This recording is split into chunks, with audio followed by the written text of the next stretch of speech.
México, más de 18 millones de alumnos de nivel básico son víctimas de acoso escolar. Esta cifra equivale al 60% de niños en primarias y secundarias. El tema del bullying ya está en los tribunales federales. Hoy analizaremos una resolución judicial dictada en el estado de Nuevo León. Soy Verónica González, comenzamos.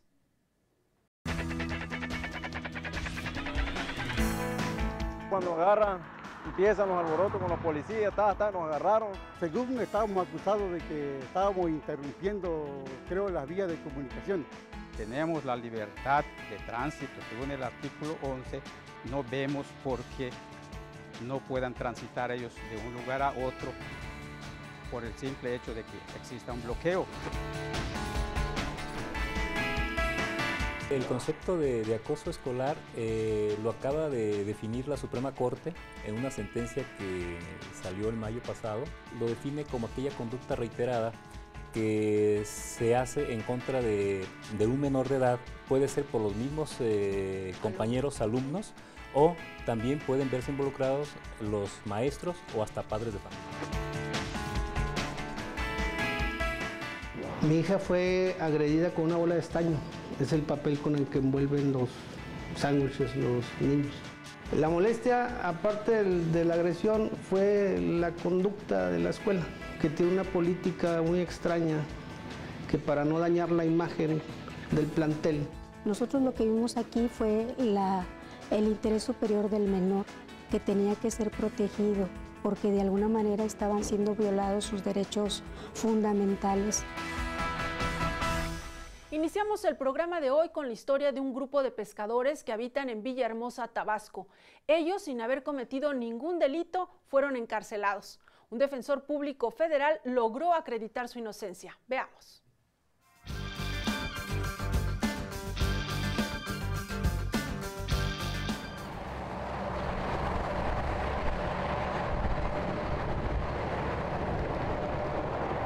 Son pescadores de Simón Sarlat, una comunidad ubicada a 1 hora de la ciudad de Villahermosa, Tabasco.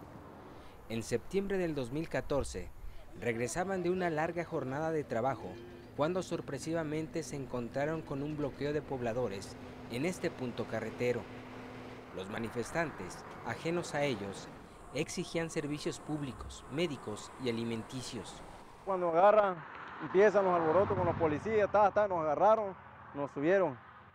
Mi compañero que se quiso agarrar de la bicicleta porque no teníamos que, le digo, ¿por qué nos agarran? Mi compañero agarra, pues, me agarran a mí, me suben para arriba. A mi compañero lo que hicieron fue agarrarlo al forcejeo. Agarró a mi compañero, sí, lo lastimaron, lo golpearon, todo estaba morado. Aunque solo pasaban por el lugar, fueron aprehendidos. Según estábamos acusados de que estábamos interrumpiendo, creo, las vías de comunicación. Me vengo caminando porque pues había un bloqueo aquí, ¿sí? Estaba todo lleno, todo estaba lleno aquí. Me voy caminando, voy, pero quizá en eso dan la orden, ¿no?, de que ya hay que apresarlo a todos y todo el mundo huía. Pues yo no huía porque yo ya voy cansado de ir caminando. Permanecieron varios días en esta prisión estatal.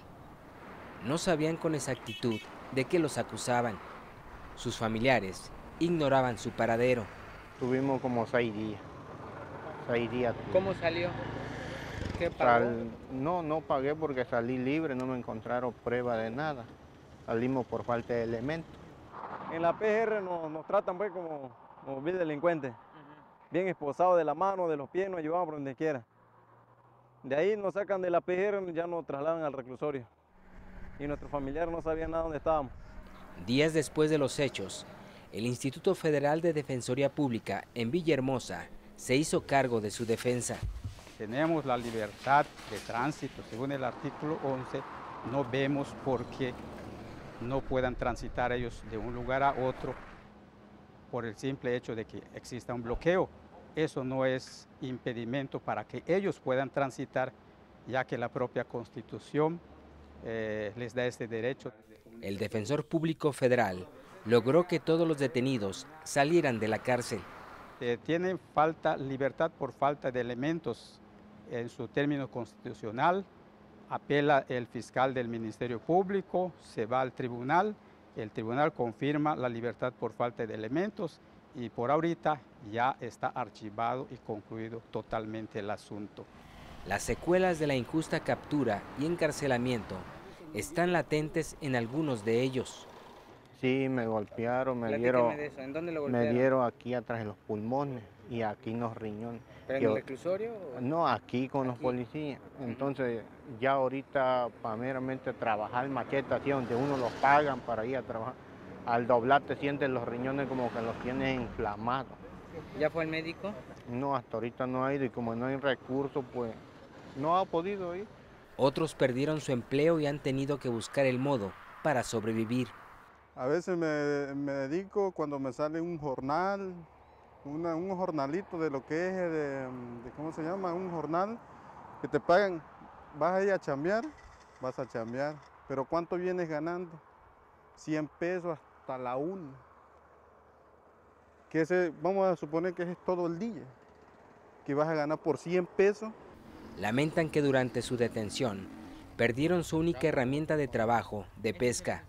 Perdimos todo nuestro equipo, nevera, triciclos y una bicicleta que perdimos. ¿Y eso quién nos paga a nosotros? Nadie nos paga, no sabemos ni quién se lo llevó a esas personas. La Defensoría Pública Federal exigirá a las autoridades estatales la devolución de sus pertenencias. Lo único que me resta ahorita, como ellos manifestaron, que todos los utensilios que ellos llevaban en ese momento, como son la bicicleta, el triciclo, el paño y las redes con sus anzuelos y todo eso, checar a ver si está a disposición del juzgado segundo. En su caso, si se encuentra a disposición del juzgado segundo, tengo que hacer el trámite para solicitar que se les devuelva. El licenciado se presentó a apoyarnos, ¿verdad? ¿Por qué? Porque pues no tenemos un delito, no hay nada. Sentíamos que nosotros estábamos ahí, pero no tenemos delito. Todos están libres, pero su vida ya no es la misma. Por unos instantes perdieron la libertad, pero hoy en día han perdido prácticamente todo, aseguran: empleo, salud y recursos económicos. En este caso, la defensa hizo valer la falta de elementos del tipo penal. Veamos qué dice el Código Nacional de Procedimientos Penales al respecto.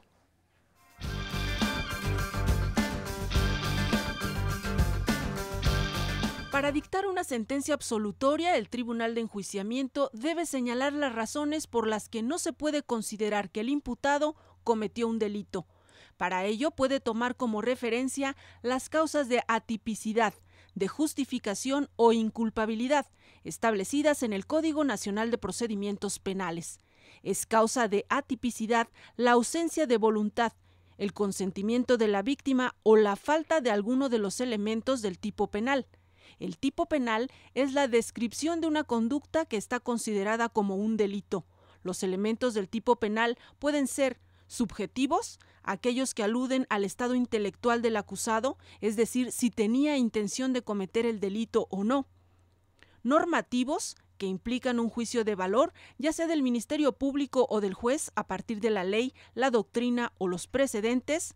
Y los objetivos, que son aquellos elementos perceptibles a simple vista, como la privación de la vida en un caso de homicidio. Bien, y en otros temas, se estima que en México 60% de los niños y niñas en primarias y secundarias han sido víctimas de algún tipo de acoso escolar. Para hablar precisamente sobre este tema, invitamos al magistrado Antonio Ceja Ochoa, integrante del primer tribunal colegiado en materia administrativa del Cuarto Circuito, con sede en Monterrey, Nuevo León. Bienvenido. Gracias, muchas gracias por la invitación. Bien, pues sabemos que en este órgano jurisdiccional ya se han resuelto asuntos relacionados con este fenómeno social, pero antes de que entremos a los casos concretos, hablemos del concepto de acoso escolar.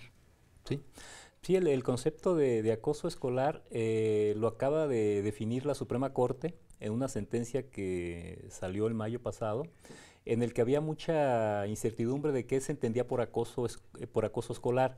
Y en esa sentencia, que es paradigmática por los conceptos que maneja, e incluso introduce algunos aspectos o algunos antecedentes de la Corte de Estados Unidos, de España, y algunas teorías también desde el punto de vista de la doctrina, y de ahí genera un concepto, y el concepto generalizado de acoso escolar lo define como aquella conducta reiterada que se hace en contra de un menor de edad, puede ser por los mismos compañeros, alumnos, o también pueden verse involucrados los maestros o hasta padres de familia. Ok.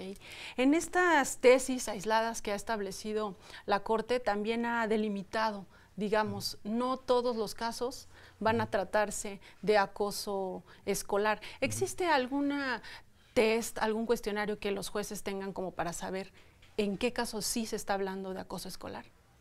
Yo creo que no, más bien son la única herramienta que tenemos específica es la que la Corte marcó en ese primer precedente.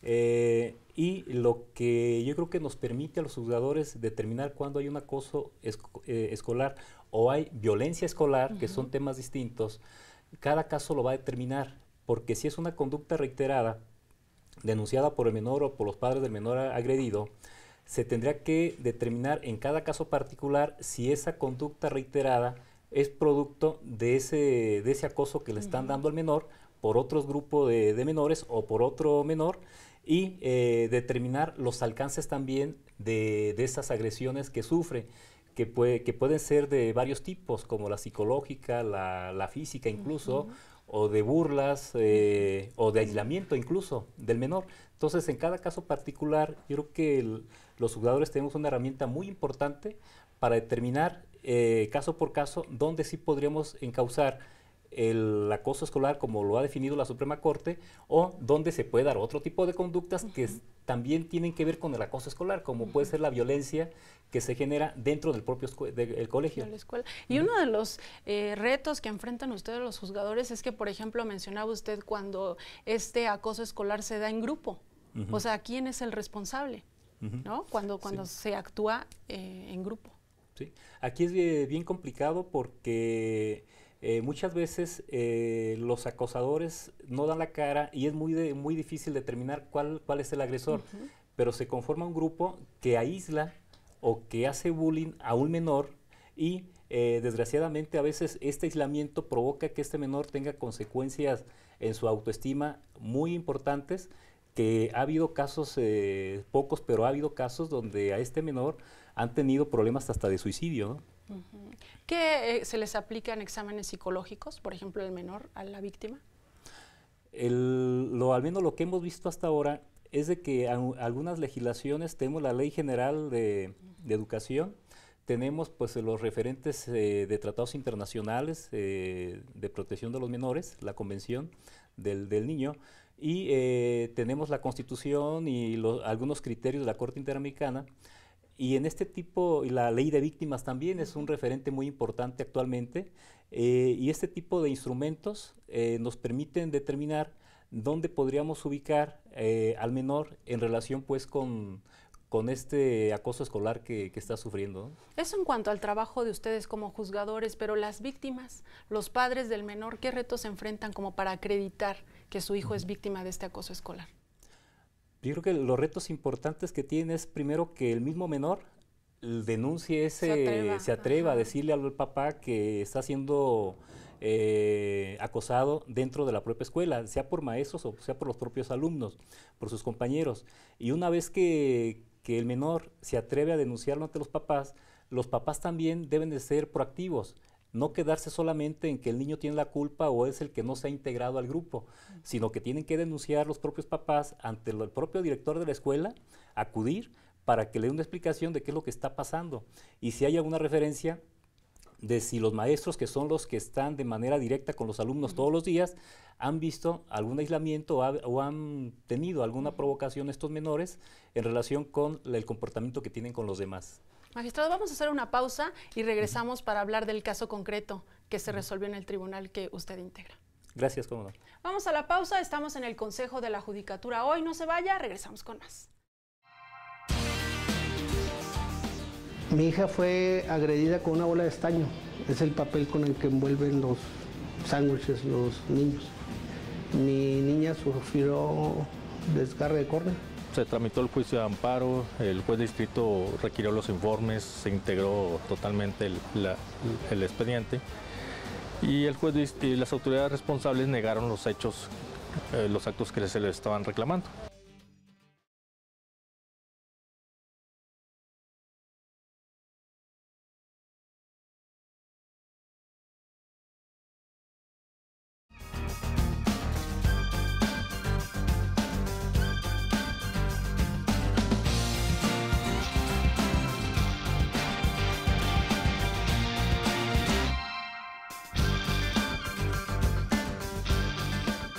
Estamos de regreso conversando sobre acoso escolar y antes de retomar nuestra entrevista con el magistrado Ceja Ochoa, los invito a ver una pieza que nos va a dar el contexto sobre este caso de acoso escolar que se registró en Monterrey, Nuevo León. Vamos a verla y regresamos con más comentarios.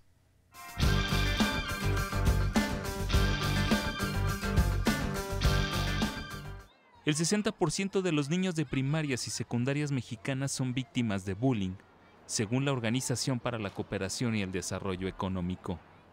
En Nuevo León, 4 de cada 10 adolescentes sufren algún tipo de hostigamiento físico o psicológico, de acuerdo a un diagnóstico realizado por la Universidad Autónoma de ese estado.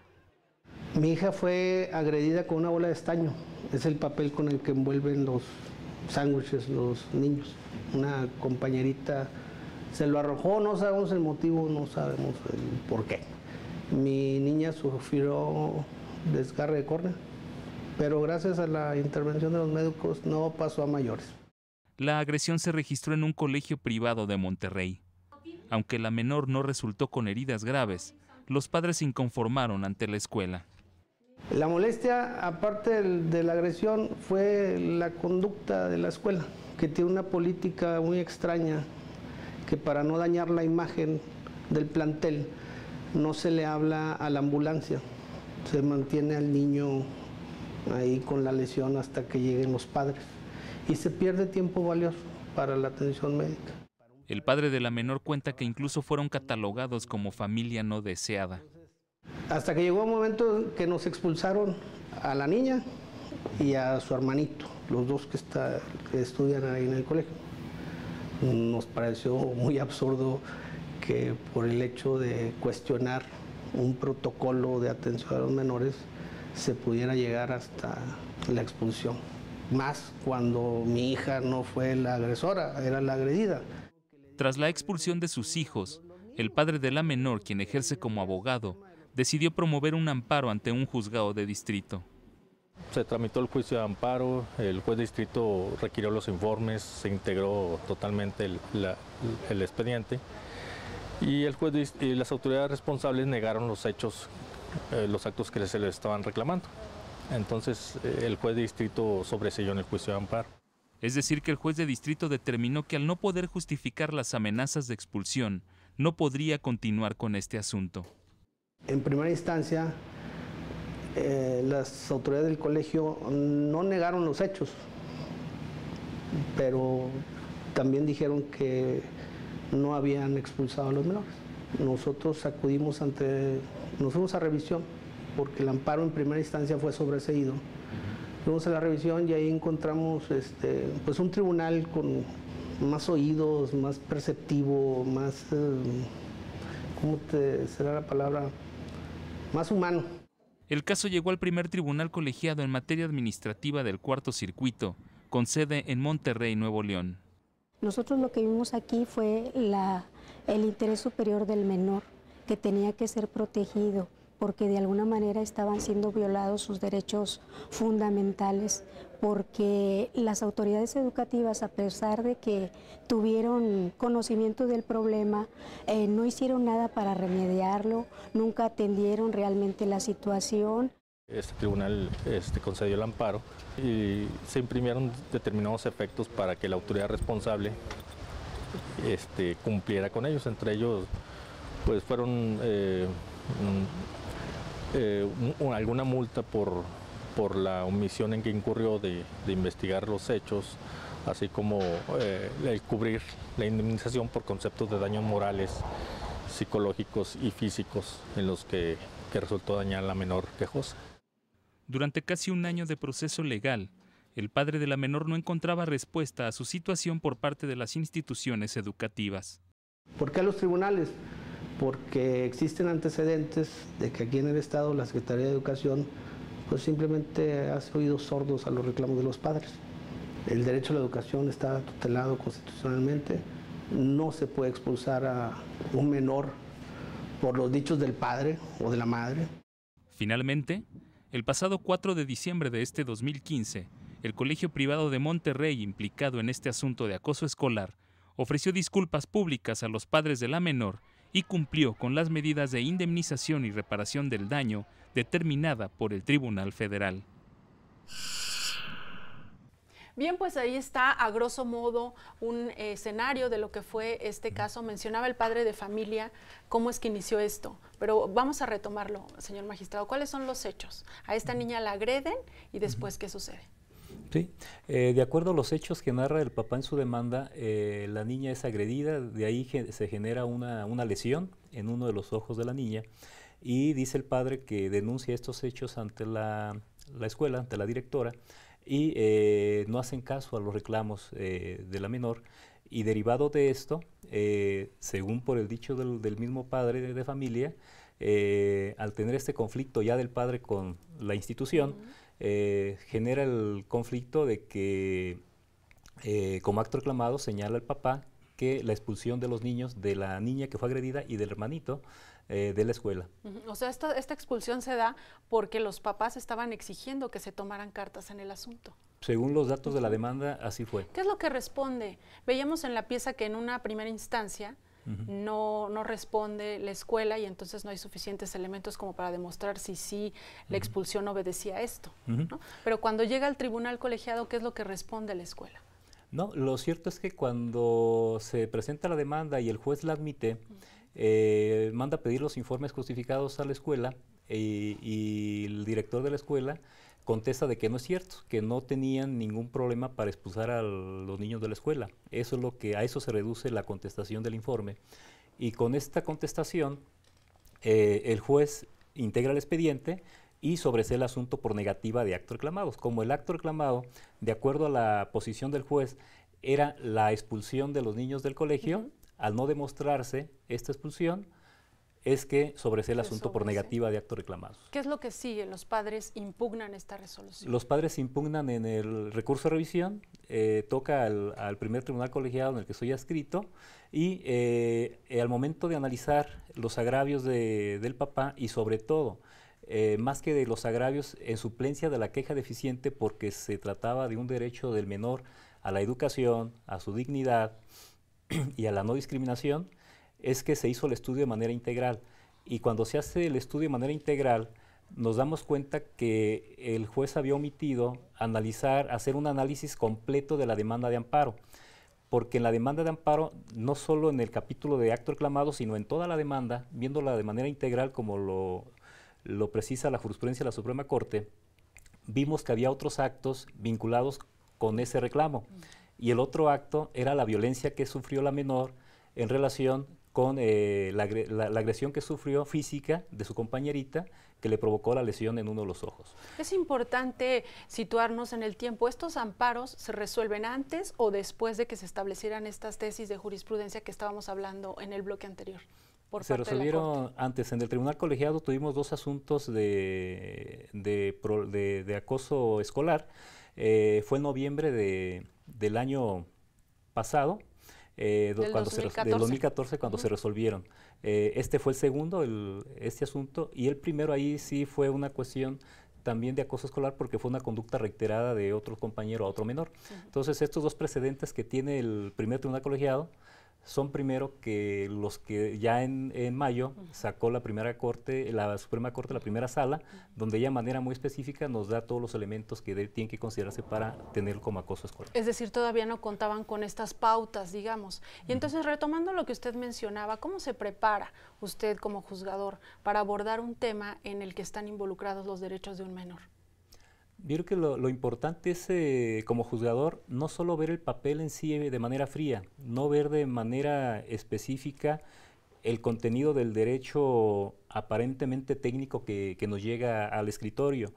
Lo importante de este tipo de asuntos es que debemos tener esa sensibilización como juzgadores, no como técnicos del derecho, sino ser sensibles a una necesidad social de clamor de justicia de este tipo de asuntos, que son pocos los que nos llegan y a veces por cuestiones técnicas pues quedan sobreseídos o en su caso negados los amparos, y eso como que de los pocos asuntos que los padres se atreven a denunciar, pues quedan en letra muerta, y eso desanima también como sociedad. Claro, porque estos padres se ve que le dan el seguimiento como para ir hasta las últimas consecuencias, ¿no? Porque incluso el papá menciona en la pieza que los daños a la menor no fueron tan graves, pero sí quiso llevar a cabo este procedimiento. ¿En qué criterios jurídicos basa usted su proyecto de sentencia que finalmente es para otorgar el amparo?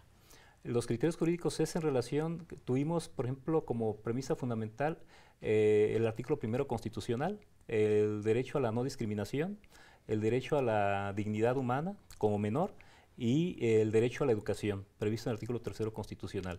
O sea, no puede ser que de manera unilateral, por un problema generado con los padres o incluso al interior de los propios menores, el colegio pueda expulsar a un menor tratando de determinar de que como él es el que los inscribe o él es el receptor de los educandos, puede expulsarlos y que el papá pueda inscribirlos en cualquier otro lado. Y eso es lo que analizamos de manera directa. Vimos también algunos, la Convención del Niño, vimos aspectos relacionados también con sentencias internacionales, y todo ese tipo de argumentación jurídica fue la que nos permitió darle la vuelta al asunto, porque lo vimos de manera integral. Nosotros lo vimos que no era solamente el reclamo de la expulsión, sino era la agresión como acto reclamado destacado que sufrió la niña de otras compañeritas, pero relacionada con la omisión, con la omisión de la autoridad, con la omisión del colegio, que no hizo nada, en ese caso particular, de poder hacer un protocolo de actuación para que le diera solución a ese conflicto que se generó entre las menores y no pasar a mayores, incluso darle la atención médica correspondiente a la menor. Sí, que es lo que comentaba el papá, ¿no? Que no llamaban a la ambulancia para no dar una mala impresión. ¿Qué es lo que responde? ¿La escuela nunca da argumentos ni expone como algo en su defensa? No, lo que está documentado pues es que ella negó el acto reclamado, y en el colegiado es donde se analiza de manera integral el asunto, y una vez que ya se analiza y se concede el amparo, pues viene el cumplimiento, y ya no había nada que pudiera decir adicional, porque pues ya estaba el expediente integrado. Magistrado, vamos a hacer una pausa y regresamos para que nos explique cuáles fueron los efectos de esta sentencia. A usted le dejamos con el ABC jurídico de hoy y regresamos en un momento.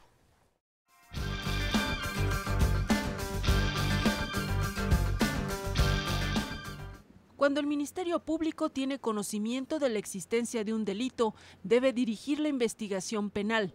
Con el fin de esclarecer los hechos, la investigación debe realizarse de manera inmediata, exhaustiva, libre de estereotipos y discriminación, orientada a explorar todas las líneas de investigación. La investigación se divide en 2 etapas, una preliminar, que incluye los actos de diligencias desde la presentación de la denuncia o detenido en flagrancia hasta la formulación de la imputación, y una complementaria que se agota cuando el juez determina el cierre de la investigación. La investigación no se interrumpe ni se suspende durante el tiempo en que se lleva a cabo la audiencia inicial, hasta su conclusión o durante la víspera de la ejecución de una orden de aprehensión.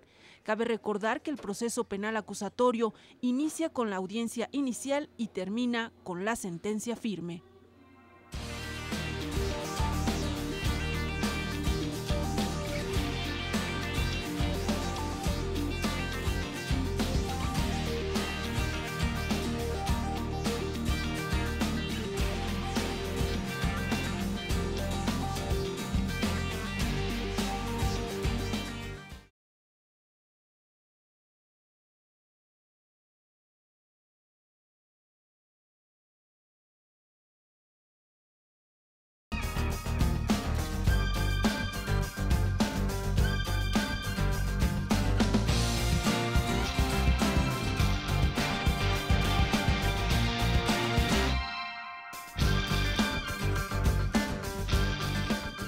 Seguimos conversando sobre acoso escolar. Ya nos explicó que finalmente se concede el amparo porque las autoridades, en este caso, nos mencionaba, fueron omisas, ¿no?, en darle seguimiento a este asunto. ¿Cuáles son los efectos concretos de la sentencia?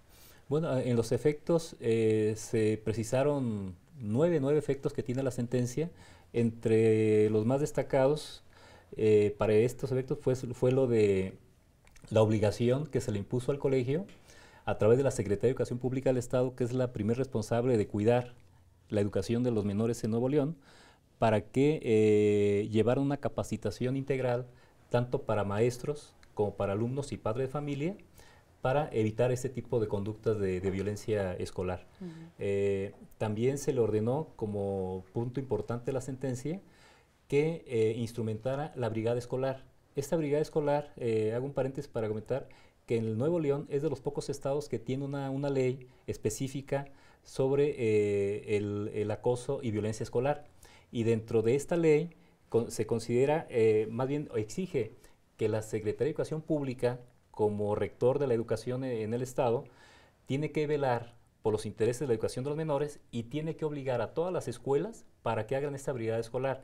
Y esta brigada escolar está constituida por el director del plantel, por 3 maestros del propio plantel, por 2 padres de familia, y cuando hay algún problema de violencia o acoso escolar, tienen la obligación de reunirse, de denunciar. Si un maestro se da cuenta de que hubo un problema entre los menores, tiene que denunciarlo ante la dirección. La dirección tiene que integrar esta brigada escolar y de manera conjunta tienen que darle solución al problema que se generó en la escuela.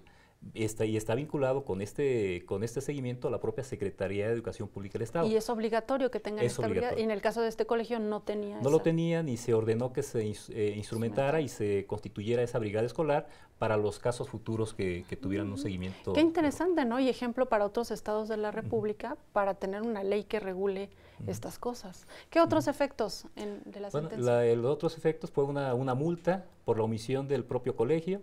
Y aquí lo interesante de esta sentencia es que como la autoridad responsable fue el colegio, se le pidió a la Secretaría de Educación Pública que coadyuvara con el cumplimiento de la sentencia del amparo, porque la ley de acoso escolar y violencia escolar, el rector es la propia secretaría y él en la ley se prevén este tipo de sanciones, estas multas. Entonces se pidió que a través de la secretaría se impusiera la multa, que también se instrumentara un incidente para el pago del daño moral y material que le generó a la menor. Y otro aspecto muy importante es la atención médica, la atención psicológica que también debió haberse considerado en favor de la menor. Desde un principio. Podemos ver que fue muy exhaustiva estos efectos de su sentencia. Sí, incluso, y de las partes muy importantes también fue la disculpa pública. La disculpa pública es un aspecto para nosotros muy importante que está regulado en la Convención Americana y en las sentencias de la Corte Interamericana e incluso en la propia Ley de Víctimas, donde para que sea un efecto reparador integral, también se considera como parte de ella una disculpa pública. Y en este caso particular se le pidió al colegio que en una ceremonia solemne, donde estuviera constituido todos los alumnos, los padres de familia, los propios maestros, en el propio colegio donde se generó estas omisiones y este problema, se le pidieron una disculpa pública siempre y cuando la menor y los padres de la menor estuvieran de acuerdo en aceptarla también. Desde luego escuchábamos en la pieza que incluso los llegaron a catalogar como una familia indeseable, ¿no? Es decir, toda la comunidad estudiantil pues se enteró finalmente de este asunto. ¿Cómo se aseguran los juzgadores federales del cumplimiento de sus sentencias? Bueno, nosotros a través del juicio de amparo indirecto, como el juez es el que tiene ahora sí que es el rector de la ejecución de la sentencia de amparo, de acuerdo a lo que prevé el artículo 192 de la ley de amparo en adelante, él es el que luego nos está informando de los avances que tiene en el cumplimiento. Y muchas veces también nos enteramos porque las propias partes interponen recursos de queja en relación con el cumplimiento que se le está dando. Y a través de estos recursos de quejas nos enteramos en qué va y resolvemos desde el punto de vista jurídico dónde estamos. Y precisamente en uno de los recursos de queja que presenta el padre de familia es donde él se quejaba de que no se había llevado a cabo la disculpa pública. o que se había tratado de llevar en una fecha donde no tenía, no estaba toda la escuela constituida, no había clases de manera regular, y ese asunto no llegó, y como no había una determinación de cuál era el contenido del programa que debía tener esa disculpa pública, en la queja, el tribunal, que en ese asunto le tocó al magistrado Sergio Alvaro Puente como ponente resolver esa queja, y ahí se estableció de manera específica el contenido del programa, donde se estableció que era lo que iban a hacer. Que era lo que iban a hacer, y que iba a estar presidida por el secretario de Educación Pública del Estado, la dirección de la escuela, los maestros, padres de familia y alumnos. Y incluso se le pidió que también el contenido de la disculpa debería tener un contenido mínimo de satisfacción para los menores, que ahí se les estipuló también. Muy importante este tipo de eventos como para inhibir, ¿no? Este tipo de conductas pues, que están dando muchos problemas. Magistrado, tenemos en el programa una sección en la que le preguntamos a la gente su opinión sobre el tema que tratamos, en este caso sobre el acoso escolar. Vamos a verla y regresamos para comentar un aspecto importante que es la reparación del daño, lo que mencionaba. Vamos a verla.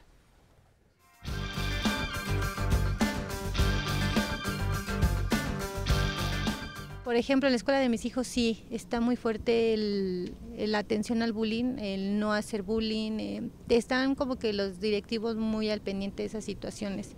Y sí han hecho medidas, bueno, en el caso de las escuelas de mis hijos sí se habla de estos temas y se trata de que pues no pase a mayores, que no lo haya. En el caso donde va mi hijo, sí hay niños que son, muy hiperactivos, ¿no?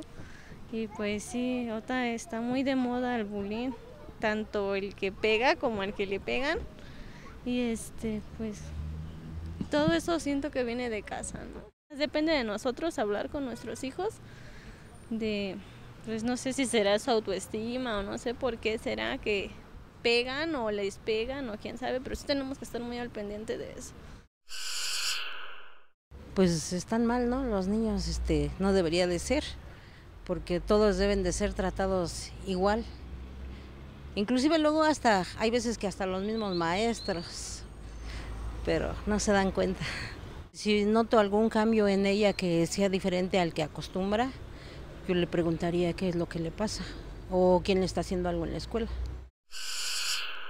Yo creo que influye mucho los valores que inculquemos en casa para que ahora haya esto que le llaman bullying, ¿no? Yo pienso que todo viene desde la casa. Ahí se inicia este tipo de agresiones y pues obviamente los niños van a reflejar todo lo que viven en casa a la escuela. En la escuela de mi hija apenas tuvimos un taller, pero apenas fue el primero. El bullying ha existido siempre y los maestros no hacen nada. Y los niños pues los dejas y se sigue. ¿Por qué? Y también en la casa a veces los padres también tenemos la culpa porque los regañamos, les pegamos, les gritamos, los maltratamos. Entonces yo creo que desde la casa empieza todo esto. Eso es muy malo, que los niños tengan ese tipo de bullying y a veces las maestras no pueden controlar ese tipo de violencia y los papás tampoco. Aunque quisieran, es muy difícil. Los niños llegan ahora sí psicológicamente dañados. En la escuela donde está mi hija hay una asociación de padres de familia y aparte también hay unas pláticas que dan también a los papás. Entonces ahí se habla de todos los temas, Entonces también, claro, incluyendo el maestro también, tiene que informarles acerca de todo lo que es la violencia, ¿no? En la escuela de mi pequeña hacen conferencias y yo asisto a ellas para, pues, también darme una idea, ¿verdad? Yo tengo mi propia filosofía, pero en la escuela nos ayudan mucho a saber desarrollar esos temas con los niños. Bien, pues ahí está la opinión ciudadana. La gente dice que es importante que se involucren las autoridades educativas, los padres de familia, incluso también los niños. Sí, creo que es fundamental, porque en la medida en que los propios padres de familia, que los propios maestros, que también son padres de familia, las propias autoridades de los colegios se involucren y reconozcan que es un fenómeno social que se da, es cuando vamos a empezar a erradicarlo. Y se erradica con la prevención también. Yo creo que es fundamental que la Secretaría de Educación Pública, los colegios, tengan estos protocolos de actuación, tengan estas brigadas escolares para que tengan toda una capacitación de prevención, que fue uno de los efectos de la sentencia, para evitar este tipo de conductas y que pueda incluso llegar a tener unas consecuencias nefastas o hasta mortales, ¿no? En conclusión, magistrado, estos 3 asuntos, estos 3 amparos son los únicos que han llegado a nivel federal en materia de acoso escolar. ¿Son similares? ¿Fueron similares el de la Corte y estos 2 que se resuelven en el Tribunal de Monterrey? No, cada uno fueron muy distintos por distintas maneras. Como empiezo por rapidito, este fue un amparo que presenta el padre de familia contra el colegio directamente, el colegio particular, por la expulsión de los menores, y dentro de la expulsión, la agresión que sufrió la menor, y que por omisión el colegio fue condenado porque no hizo nada al respecto. Ese fue el tema. En el otro que tuvimos en Monterrey, también en el mes de noviembre de 2014, ese fue distinto. Ahí el padre del menor presenta una denuncia ante la Secretaría de Educación Pública del Estado, que es el rector de la educación, y se integra un expediente administrativo, donde se desahogan pruebas. La intención del papá era demostrar el bullying que había sufrido su hijo menor, y después de 2 años, la Secretaría de Educación Pública llega a la conclusión de que no hay ninguna conducta que reclamarle al colegio. Contra esa determinación se va al amparo indirecto el papá del menor, y el juez sobresee, partiendo la base de que el denunciante de una queja no tiene legitimación para interponer el juicio de amparo contra lo que termine en ese caso la Secretaría de Educación Pública. Una cuestión técnica. Una cuestión técnica y administrativa. Y nos llega en revisión, y nosotros aquí advertimos que no era solamente la denuncia derivada o lo que se resolvió en esa queja, sino que dentro de esa queja estaban derechos fundamentales del menor, como es la educación, su dignidad y la no discriminación. Y partiendo del interés superior del menor, es que advertimos que la jurisprudencia de la Suprema Corte, que dice que en quejas no procede el juicio de amparo contra el que resuelvan, dijimos que no tiene aplicación porque aquí, aparte de la denuncia en sí, estaban los derechos fundamentales de los menores de edad. ¿Y en el caso de la Corte? Y en el caso de la Corte, allá fue una acción civil por daño moral. Primera instancia, ante un juez de primera instancia, después se resolvió en apelación, también donde se declara improcedente la acción, y en la Suprema Corte atrae ese asunto en amparo directo y lo resuelve en los términos que ya conocí. Finalmente, antes de que se nos acabe el tiempo, díganos qué impacto tienen este tipo de sentencias en la sociedad. Yo creo que estos 3 presentes son fundamentales porque, por un lado, es una gran oportunidad para que los colegios se pongan a trabajar con estos protocolos de actuación y con estas brigadas escolares y puedan prever y prevenir cualquier tipo de conducta de acoso escolar o de violencia escolar. Y para los padres de familia también es muy importante que sepan que sí hay herramientas jurídicas, hay juicios, hay procedimientos por los cuales pueden acudir para que se satisfaga el derecho que están reclamando. En este caso, pues, denunciar este tipo de problemas de acoso escolar o violencia escolar. Es clave la denuncia para acabar con este tipo de conductas. Sí, así es. Magistrado Antonio Ceja Ochoa, le agradecemos mucho por haber compartido con nosotros estas reflexiones. Gracias por la invitación. Nosotros tenemos más información, no se vaya, regresamos en un instante.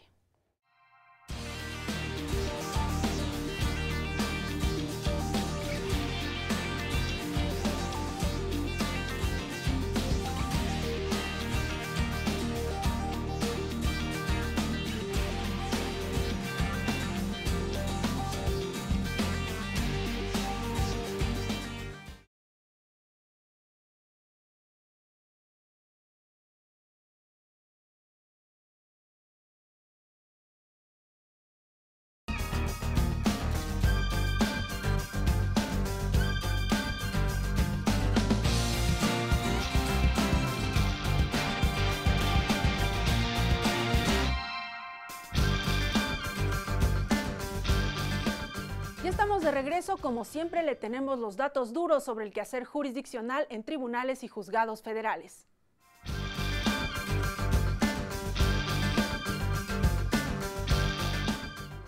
Los tribunales colegiados iniciaron el periodo de abril a julio de 2015 con 80.299 juicios de amparo directo. En ese lapso, ingresaron 61.610 procedimientos similares, los que en suma representaron una carga de trabajo de 141.909. En estos 4 meses los tribunales resolvieron 66.258 juicios de amparo directo. En abril de 2015 estos órganos jurisdiccionales tenían pendientes de resolución 28.255 juicios de amparo en revisión. En tan solo 4 meses ingresaron 29.782 asuntos similares. En total, la carga de trabajo se ubicó en 58.037 expedientes. En ese cuatrimestre del año fueron resueltos 28.263 juicios de amparo en revisión. Inicialmente, los tribunales colegiados contaban con 5.915 recursos de queja, que sumados a los 14.600 que ingresaron en el periodo de abril a julio, representaron una carga laboral de 20.515. De esos recursos de queja, 14.934 fueron resueltos. ¿En qué materias están recibiendo capacitación los impartidores de justicia y sus equipos de trabajo? Echemos un vistazo a las actividades académicas del Instituto de la Judicatura Federal.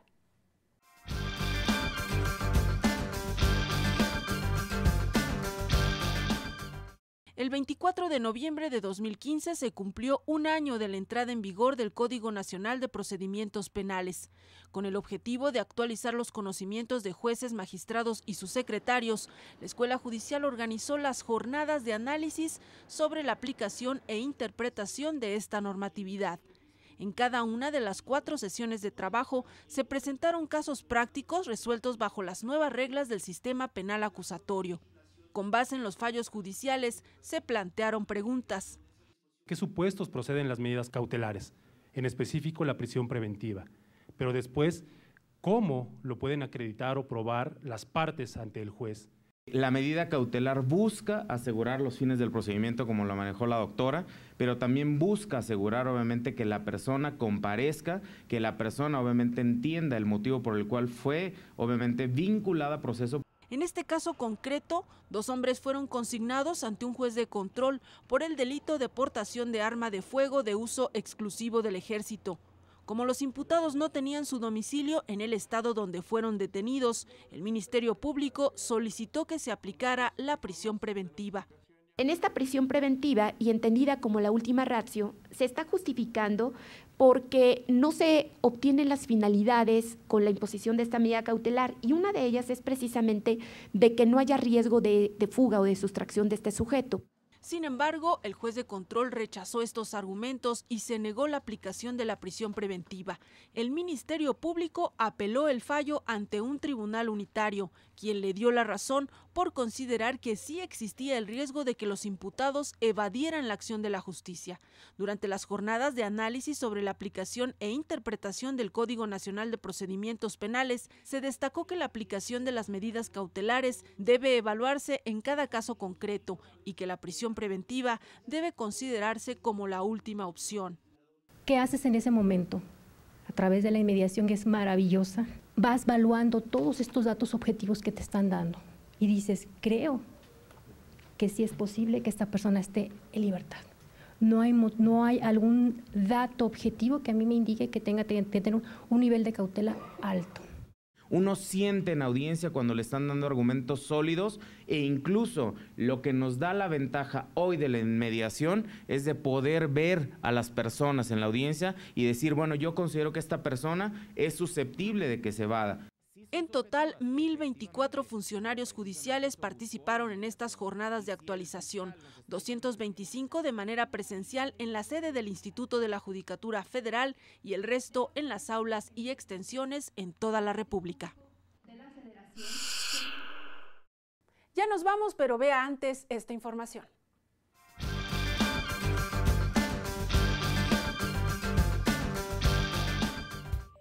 En Berlín, Alemania, 2 empresarios dedicados a la venta de condones por internet protagonizaron un juicio sin precedente. Con el objetivo de elevar sus ventas, imprimieron en los paquetes una leyenda que decía: un paquete de 7 sirve para 21 orgasmos. Y es que, según ellos, no solo debe contarse el orgasmo del varón, sino también el de la mujer, que en ocasiones es doble. Cuando la compañía líder en Alemania en la fabricación y venta de condones se enteró, los demandó por considerar que se trata de productos médicos que no pueden contener información graciosa. La jueza que revisó el asunto le dio la razón al señalar que la publicidad era engañosa y ordenó que la leyenda fuera retirada de los empaques. Los empresarios apelaron el fallo judicial y al mismo tiempo lanzaron una campaña en contra de lo que llamaron la limitación de orgasmos.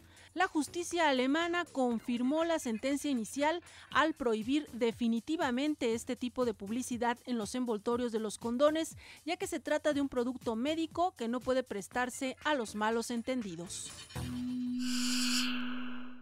Es todo por el momento, lo esperamos la próxima semana con más información, sentencias y actividades de la Judicatura Federal. Soy Verónica González, quédese en la señal del Canal Judicial.